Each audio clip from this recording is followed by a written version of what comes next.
Terima kasih Pak Menko. Bismillahirrahmanirrahim. Assalamualaikum warahmatullahi wabarakatuh. Selamat pagi dan salam sejahtera untuk kita semua.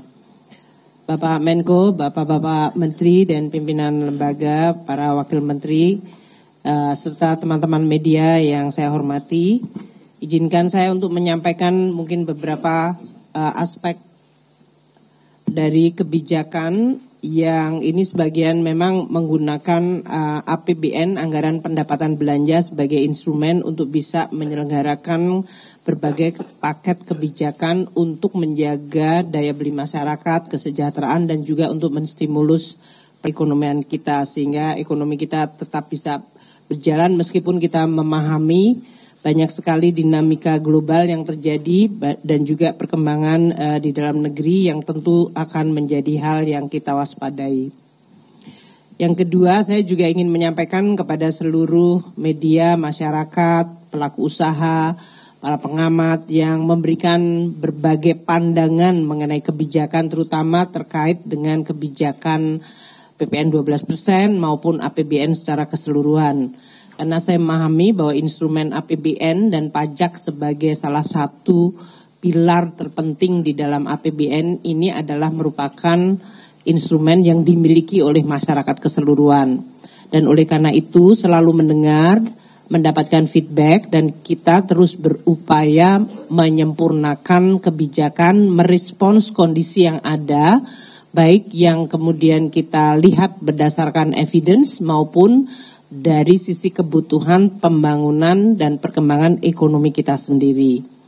Saya akan memulai mungkin dengan prinsip masalah instrumen fiskal atau instrumen APBN dan instrumen fiskal atau instrumen perpajakan secara khusus yang merupakan instrumen penting untuk mewujudkan azas keadilan dan gotong royong di dalam menjaga dan membangun Indonesia. Karena ini sangat penting bagi kita semuanya. Kok beda ya?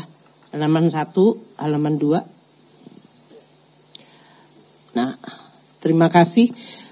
Jadi kalau kita bicara tentang menjaga perekonomian, kita terus menggunakan instrumen, dan salah satu instrumen yang paling sering dan memang selalu menyentuh hajat hidup orang banyak adalah anggaran pendapatan belanja negara dan terutama instrumen perpajakan.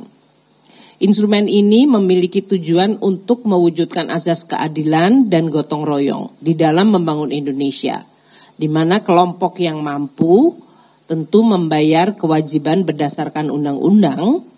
Jadi ini bukan merupakan kebijakan perseorangan, tapi ini selalu melalui proses undang-undang sesuai dengan undang-undang dasar kita. Setiap tindakan untuk memungut harus dilakukan berdasarkan undang-undang. Dan bagi kelompok masyarakat yang tidak mampu akan dilindungi atau bahkan diberikan bantuan. Disinilah prinsip negara hadir. Ini asas keadilan akan kita coba terus, tidak mungkin sempurna tapi kita coba mendekati untuk terus menyempurnakan dan memperbaiki. Oleh karena itu, meskipun tadi disampaikan oleh Pak Menko undang-undang mengenai HPP, mengenai PPN 12% itu diberlakukan, selama ini pemerintah dan DPR di dalam mendesain undang-undang juga memperhatikan atau terus memperhatikan keperbihakan kepada masyarakat tersebut. Makanya waktu undang-undang itu ditetapkan, barang dan jasa yang dibutuhkan oleh masyarakat banyak bahkan tidak dipungut PPN-nya atau PPN-nya dibebaskan. Jadi waktu 10% menjadi 11 dan 11 menjadi 12, barang-barang ini bahkan tidak membayar pajak atau PPN-nya dibebaskan. Ini adalah barang-barang yang menyangkut kebutuhan masyarakat banyak. Tadi telah disampaikan oleh Pak Menko, beras, daging, ikan, telur, sayur, susu segar, bahkan jasa pendidikan, jasa kesehatan, jasa transportasi, dan berbagai macam barang dan jasa seperti rumah sederhana, air minum. Total dari barang dan jasa tadi yang tidak membayar PPN, PPN-nya ditanggung pemerintah, seharusnya mereka membayar PPN sesuai dengan barang dan jasa yang lain, tapi karena pemerintah DPR dalam hal ini memberikan keberpihakan, mereka dibebaskan PPN-nya, maka pemerintah yang membayar. Biayanya mencapai diestimasi 265,6 triliun rupiah agar masyarakat terbebas dari PPN untuk barang-barang yang dibutuhkan tersebut. Nah, untuk barang-barang yang masih terkena PPN, namun kita juga dalam hal ini melihat sebagai barang yang dibutuhkan masyarakat, oleh kami semua dari kementerian bersama Pak Menko memutuskan untuk barang-barang seperti tepung terigu, gula untuk industri, dan minyak kita, minyak curah, minyak goreng curah, itu PPN-nya tetap di 11%. Artinya kenaikan menjadi 12%, 1%-nya pemerintah yang membayar. Dan tentu sesuai dengan masukan dari berbagai pihak termasuk DPR, agar azas gotong royong di mana PPN 12 dikenakan bagi barang yang dikategorikan mewah, maka kita juga akan menyisir untuk kelompok harga untuk barang-barang dan jasa yang merupakan barang jasa kategori premium tersebut. Seperti rumah sakit kelas VIP, pendidikan yang standar internasional yang berbayar mahal. Nah, desain paket kebijakan ekonomi ini adalah mencoba untuk selengkap mungkin. Baik dari sisi demand side, karena banyak yang menyampaikan permintaan menurun meskipun tadi Pak Menko menyampaikan indikator dari konsumsi masih cukup bertahan baik. Namun juga ada beberapa data yang menggambarkan mungkin tekanan ekonomi dirasakan dan oleh karena itu pemerintah merespons. Kami dalam hal ini untuk mendesain paket stimulus ini mempertimbangkan secara seimbang sisi permintaan terutama kelompok menengah ke bawah yang tetap dimaksimalkan untuk dilindungi perlindungannya dan bahkan bantuannya. Dan di sisi lain juga stimulus ini untuk mendukung agar sektor-sektor produktif yaitu di bawah Kementerian Perindustrian, Perumahan itu bisa meningkat kegiatannya. Karena ini penting untuk menjaga momentum pertumbuhan ekonomi, penciptaan kesempatan kerja, optimisme di dalam masyarakat. Maka paket stimulus ini dibuat sekomplit mungkin. Untuk rumah tangga ada bantuan pangan bagi kelompok yang paling membutuhkan. Nanti saya sebutkan untuk beberapa yang mendapatkan benefit. Ada PPN DTP untuk barang-barang yang dikonsumsi paling sering seperti tepung terigu, gula, terutama gula untuk masukan ke industri dan minyak goreng kita. Itu diproteksi PPN-nya tetap tidak mengalami kenaikan ke-12, 1%-nya ditanggung pemerintah. Dan juga rumah tangga ini akan menikmati diskon listrik 50%. Untuk pekerja ada paketnya juga. Dari mulai akses kehilangan, jaminan kehilangan pekerjaan. Dan nanti untuk industri padat karya, di mana lagi-lagi yang disasar adalah pekerjanya dan industrinya, juga ada insentif PPh pasal 21 DTP untuk industri padat karya, pembiayaan industri padat karya, dan bantuan 50% untuk jaminan kecelakaan kerja untuk sektor padat karya. Ini adalah karena kita mendengar, melihat, membaca, dan melihat data untuk memberikan dukungan pada industri padat karya. Untuk UMKM juga diperpanjang masa berlaku PPh 0,5% final dan juga volume dari pendapatan sampai 500 juta tidak kena pajak. Untuk industri mobil dan hybrid, mobil listrik dan hybrid juga dilakukan insentif untuk kendaraan bermotor listrik berbasis baterai dan yang hybrid. Kemudian kita juga memberikan PPN DTP untuk sektor perumahan karena ini adalah sektor yang selain memenuhi kebutuhan masyarakat hajat hidup orang banyak, juga memiliki multiplier dan penciptaan kesempatan kerja yang besar. Nah, kami akan memulai dengan APBN sebagai instrumen yang akan terus kita jaga. Kami memahami pandangan dari berbagai masyarakat, namun APBN itu instrumen bernegara bersama untuk seluruh perekonomian dan untuk menjaga seluruh masyarakat dan perekonomian. Maka APBN harus terus dijaga sehat dan harus sustainable atau berkelanjutan. Banyak sudah contoh negara-negara apabila APBN-nya sendiri tidak sehat dan tidak sustainable, maka APBN bukan sumber solusi tapi dia menjadi sumber krisis. Maka kewajiban kami untuk menjaga APBN itu tetap terjaga sehat. Dengan 3 fungsi yang penting, yaitu fungsi alokasi, fungsi stabilisasi, dan distribusi. Bagaimana kita membuat perekonomian sehat melalui APBN, menjaga stabilitas apalagi sering terjadi guncangan-guncangan dari mulai COVID, geopolitik, kenaikan harga komoditas, bahkan waktu krisis ekonomi dan keuangan global tahun 2010. APBN adalah instrumen yang diandalkan untuk menjaga stabilitas. Dan fungsi distribusi untuk mewujudkan azas gotong royong dan keadilan. Yang mampu membantu dan membayar, yang tidak mampu dia dibantu dan dilindungi. APBN juga menjadi instrumen untuk berbagai fungsi ekonomi, sosial, dan bahkan menjaga lingkungan dan untuk memperbaiki inklusivitas.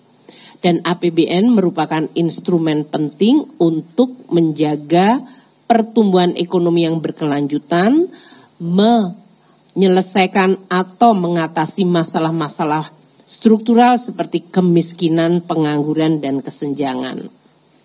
Nah, di dalam APBN ini undang-undang perpajakan menjadi salah satu instrumen yang menentukan.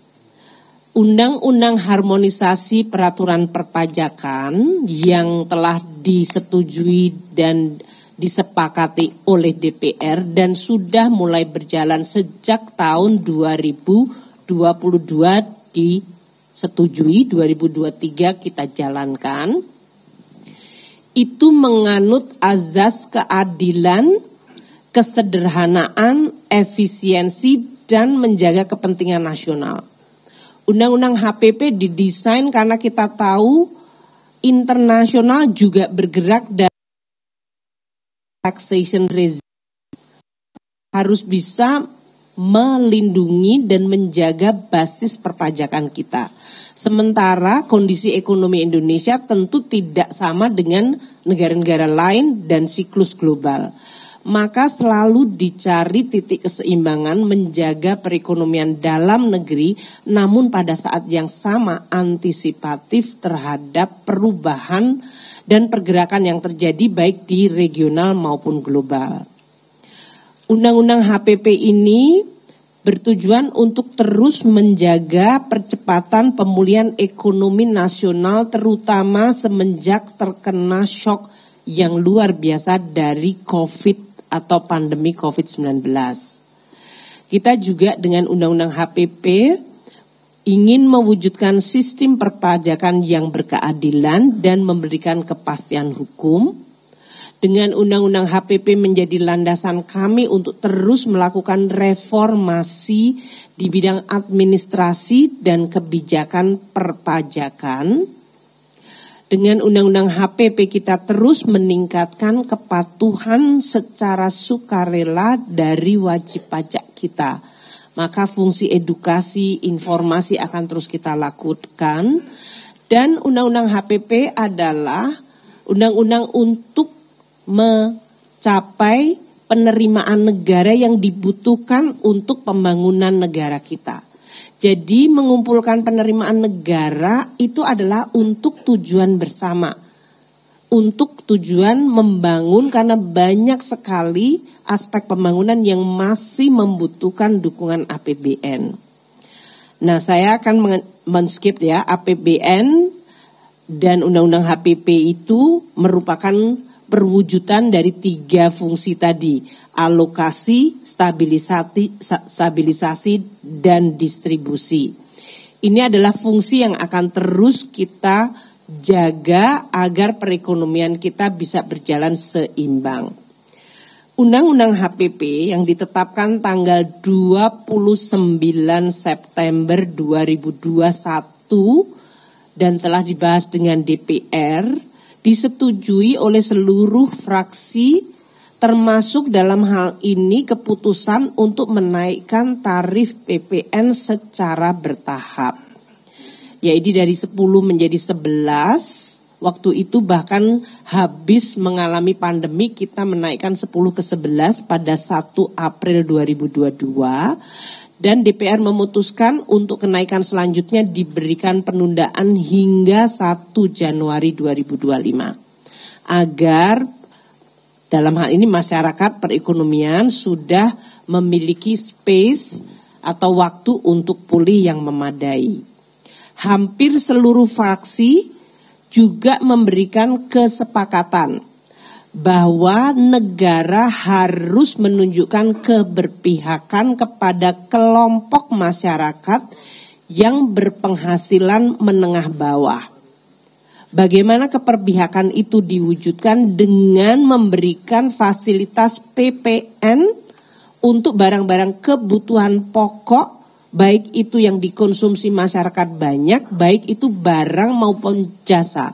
Maka tadi adalah barang-barang untuk konsumsi rumah tangga yang setiap hari dikonsumsi, pendidikan, kesehatan, jasa pelayanan sosial, transportasi, semuanya diminta untuk pemerintah melalui Undang-Undang HPP memberikan keberpihakan. Jadi waktu membahas Undang-Undang HPP sudah dipikirkan secara sangat detail kebutuhan masyarakat dan situasi masyarakat. Tarif PPN di Indonesia dibandingkan banyak negara di dunia masih relatif rendah. Kalau kita lihat baik di dalam negara-negara yang sesama emerging atau dengan negara tentu negara di region maupun dalam G20. Kita lihat yang di sebelah kiri 11% atau ke-12 dibandingkan banyak negara. Dan kalau kita beberapa negara emerging yang kita gunakan seperti Brasilia itu 17% PPN-nya, tax rasionya sudah 24,67%. Kemudian Afrika Selatan 15%, tax rasionya sudah di 21,4%. India 18% PPN dengan tax rasio mereka di 17,3.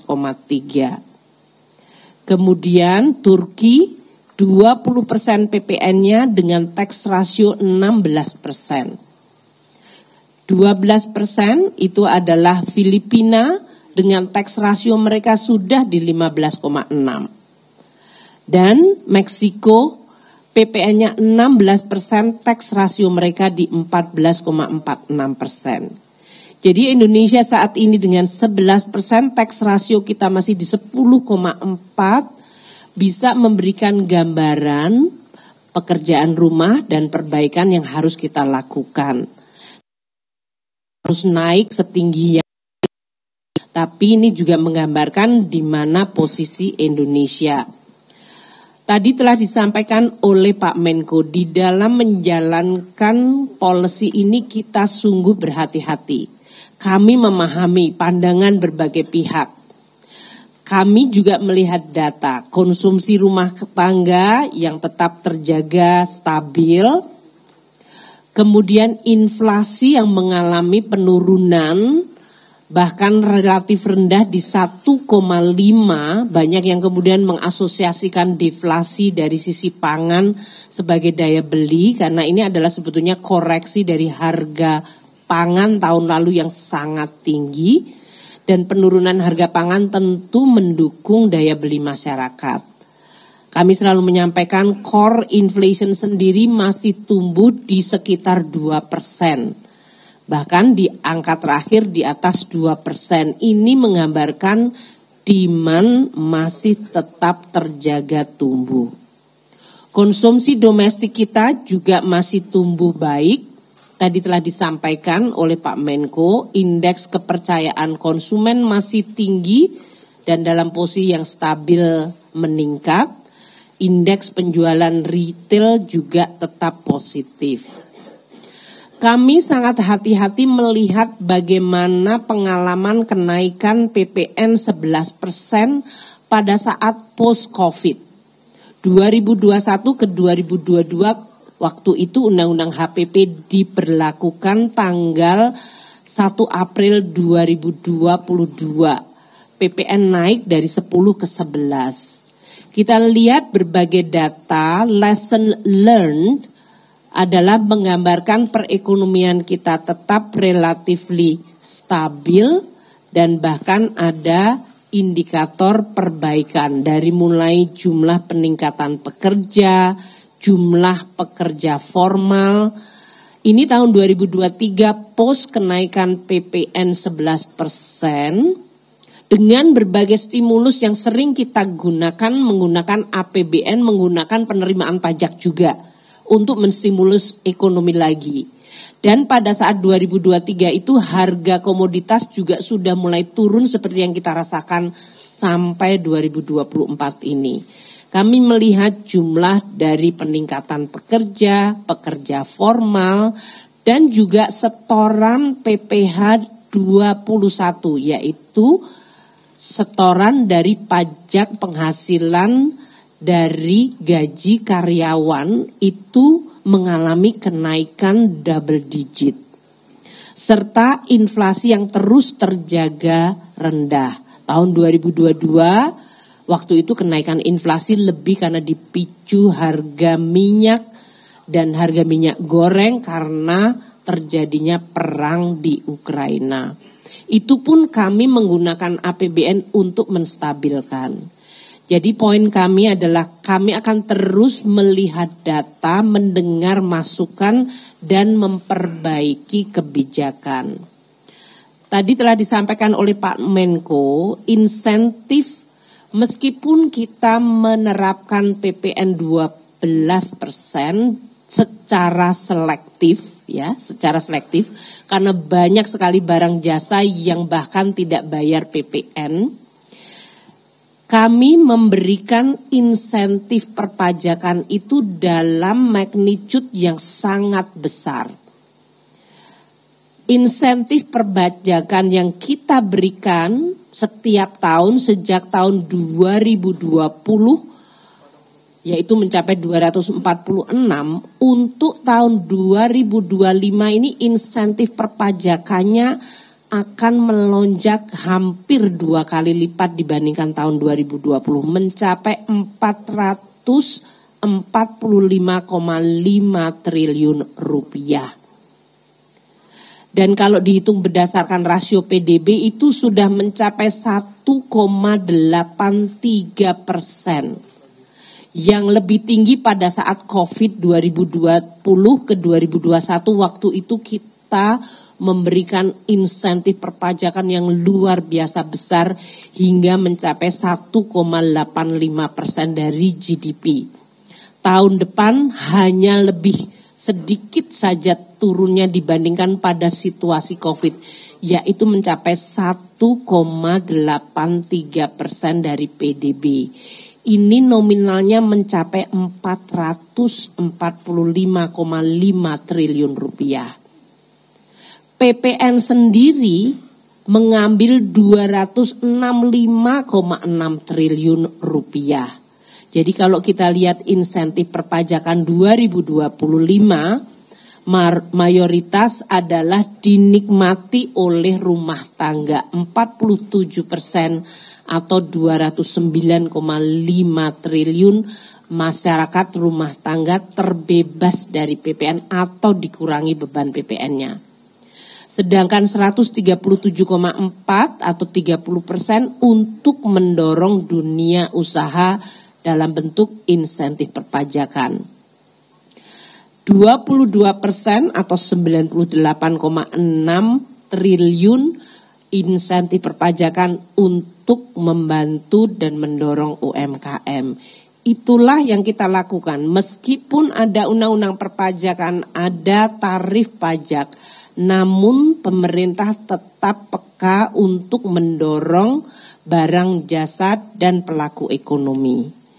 Nah, Indonesia termasuk negara yang terus mempublikasikan secara transparan insentif perpajakan ini. Kita bahkan sudah oleh BPK termasuk di dalam predikat advance untuk pembuatan laporan secara transparan insentif perpajakan kita. Untuk Global Tax Expenditure Transparency Index (GETI), Indonesia menempati ranking kedua paling transparan di dalam belanja perpajakannya. Belanja perpajakan ini adalah istilah terminologi untuk pajak yang tidak ditimpakan kepada pelaku usaha atau masyarakat, namun kemudian ditanggung oleh pemerintah. Makanya disebutnya adalah belanja perpajakan. Indonesia termasuk yang paling transparan dan nilainya cukup tinggi, yaitu mencapai 445,5 triliun rupiah atau 1,83% dari PDB kita. Nah, insentif PPN ini kita berikan sebagai berikut dengan nilainya. PPN yang dibebaskan untuk bahan makanan, artinya bahan makanan bahkan tidak membayar 10% atau naik waktu itu 11% atau akan naik ke 12%. Mereka PPN-nya 0% dan itu nilai PPN-nya adalah 77,1 triliun, itu pemerintah yang menanggung.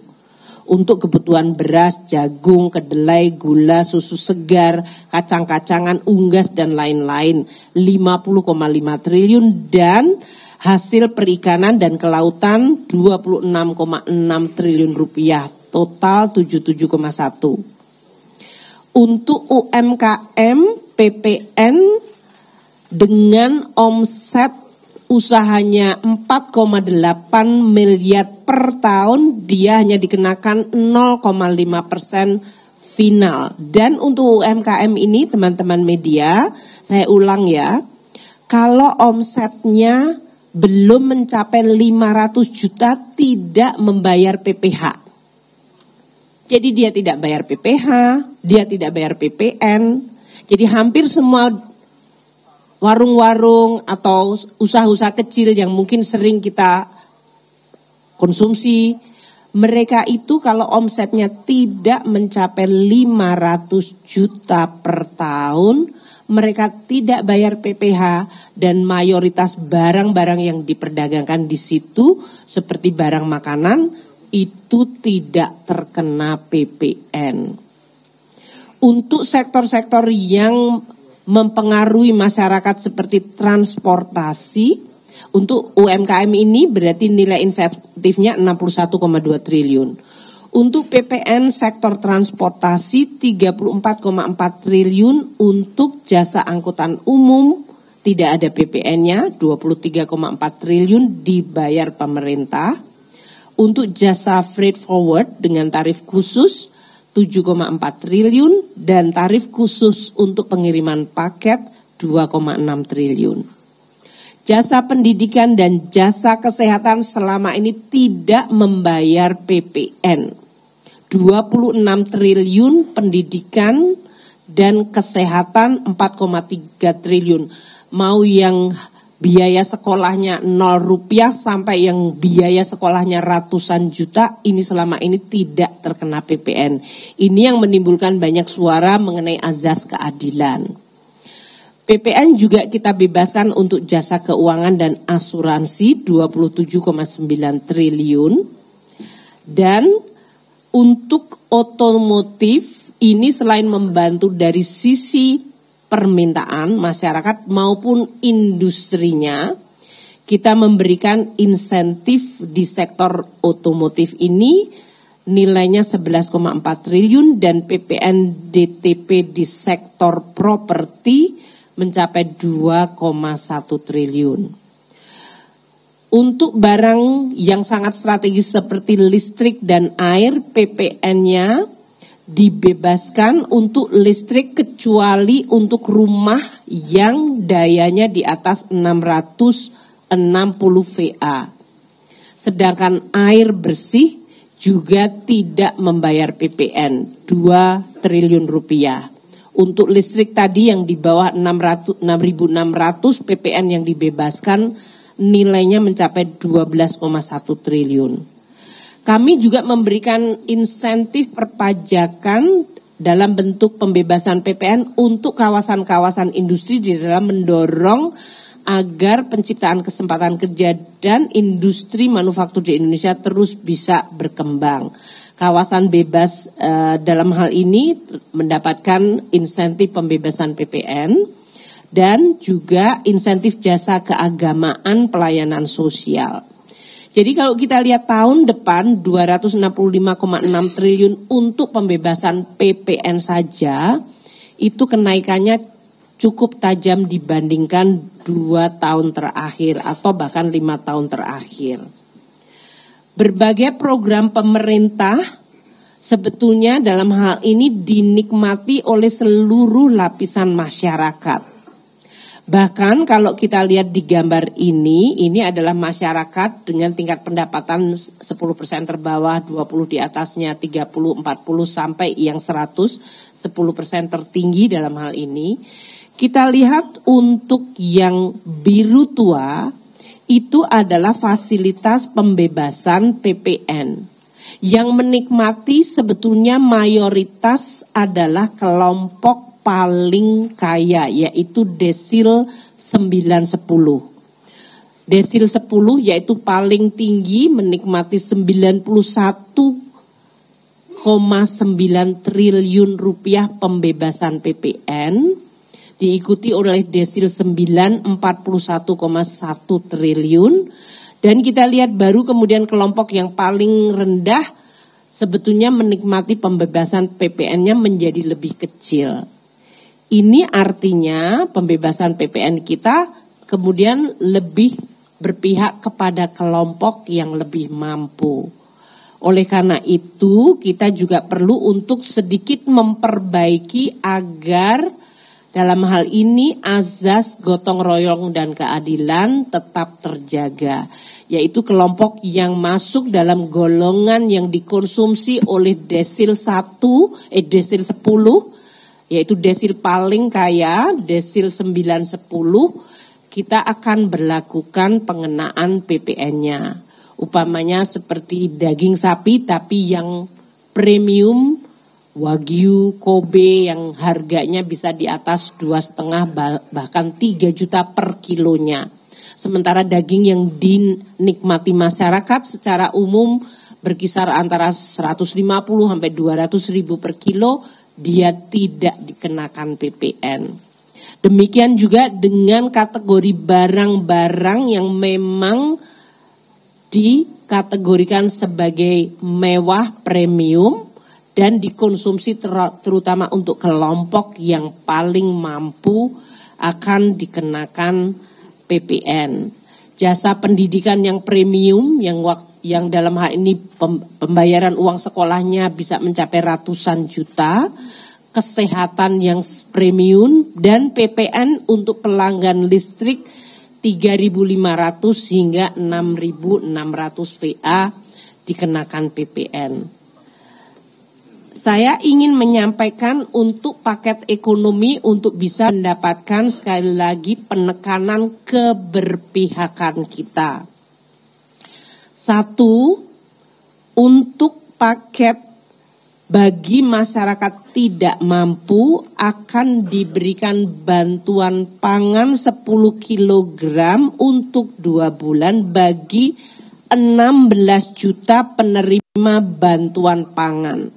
Ini biasanya mereka yang ada di dalam desil 1 hingga desil 3 atau 4. Itu yang tadi yang paling kiri. Mereka akan mendapatkan bantuan beras 10 kilo per bulan untuk 2 bulan. Untuk konsumsi karena barang yang banyak digunakan masyarakat terigu, gula industri minyak kita, kenaikan 12%-nya menjadi 12%. 1%-nya tetap ditanggung pemerintah sehingga mereka tidak mengalami kenaikan PPN 11 dari 11% sekarang ini. Dan kita juga memberikan untuk rumah tangga diskon listrik 50% selama 2 bulan Januari Februari untuk yang berlangganan daya 2200 watt ke bawah. Ini mencakup 81,4 juta rumah tangga sendiri atau pelanggan. 97% pelanggan di PLN masuk kategori ini dan mereka mendapatkan diskon tarif listriknya 50% lebih murah selama 2 bulan.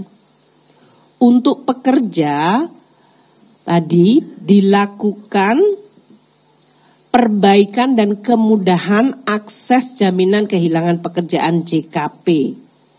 JKP ini total pesertanya di dalam BPJS Tenaga Kerja adalah 13,6 juta. Dana kelolaannya 14,4 triliun rupiah. Ini akan dibuatkan kemudahan sehingga mereka yang kehilangan pekerjaan diharapkan akan bisa mengakses mendapatkan bantuan JKP. Pemerintah melalui APBN juga sudah memasukkan uang untuk membantu di dalam JKP ini. Nanti akan disampaikan oleh Pak Menaker dan di sini juga ada Dirut BPJS. Untuk jaminan kecelakaan kerja di mana 66 triliun dana yang dikelola oleh BPJS ini juga akan diberikan diskon untuk JKK ini bagi pekerja yaitu 3,76 pekerja dari 110.000 perusahaan yang merupakan industri padat karya. Tadi UMKM sudah saya sampaikan, UMKM yang omsetnya di bawah 500 juta tidak membayar PPH dan sebagian besar PPN yang diperdagangkan mereka juga tidak terkena PPN. Sedangkan kalau omsetnya bisa di atas 500 juta mencapai 4,8 miliar per tahun, bayar PPH-nya hanya 0,5% dari omset mereka. Tadi saya sampaikan industri padat karya menjadi perhatian pemerintah. Kita memberikan beberapa paket untuk membantu dari mulai PPH 21 untuk para pekerjanya yang gajinya mencapai 10 juta, maka PPH pasal 21-nya ditanggung oleh pemerintah sampai 10 juta per bulannya. Untuk industri padat karya yang akan merevitalisasi barang modalnya juga diberikan kredit dengan insentif suku bunganya sangat murah hanya 5%. Dan untuk jaminan kecelakaan kerja dari sektor padat karya ini bantuan 50% iurannya selama 6 bulan akan didiskon. Untuk mobil listrik nanti Pak Menteri Perindustrian akan menyampaikan, kita meneruskan yang selama ini sudah dilakukan ditambah dengan untuk kendaraan hybrid yaitu PPNBM-nya 3%.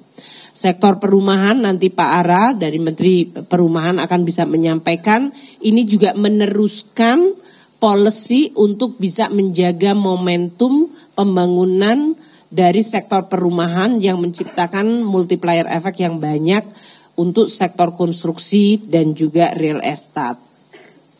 Demikian Pak Menko yang kami bisa sampaikan, semoga masyarakat memahami bahwa ini adalah sebuah paket lengkap, komprehensif dengan terus melihat data, mendengar semua masukan dan mencoba memberikan keseimbangan dan menjalankan tugas kita untuk menggunakan APBN dan perpajakan sebagai instrumen menjaga ekonomi, mewujudkan keadilan dan gotong royong.